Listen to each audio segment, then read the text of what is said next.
ស្វាគមន៍មកកាន់ Channel ឆ្នោតផ្សងសំណាងរបស់ Admin ថ្ងៃនេះ Admin មានលេខតម្រុយល្អៗរបស់ឆ្នោតយួនសម្រាប់ចែកជូនពុកម៉ែបងប្អូននៅថ្ងៃទី1 ខែ 1 ឆ្នាំ 2026 នេះ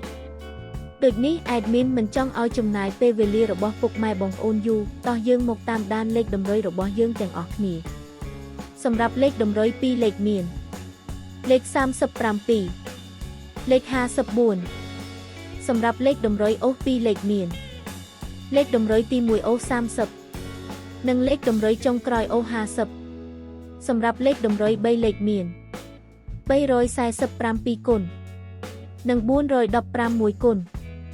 សម្រាប់លេខតម្រុយថ្ងៃនេះ Admin សូមជូនពរឲ្យពុកម៉ែបងប្អូនជួបតែសំណាងល្អទាំងអស់គ្នាហេងមានលាភមានជ័យ ជាចុងក្រោយសូមកុំភ្លេចជួយចុច Subscribe និង Comment ហើយដាក់សញ្ញារូបកណ្ដឹង ដើម្បីជួយផ្ដល់កម្លាំងចិត្តមកកាន់ Admin ជាពិសេសងាយស្រួលតាមដានវីដេអូថ្មីនិងលេខតម្រុយល្អៗជាប្រចាំថ្ងៃជាមួយ Admin សូមគោរពលាពុកម៉ែបងប្អូនពីខ្ញុំបាទ Admin ឆ្នោតផ្សងសំណាងល្អទាំងអស់គ្នាសូមអរគុណ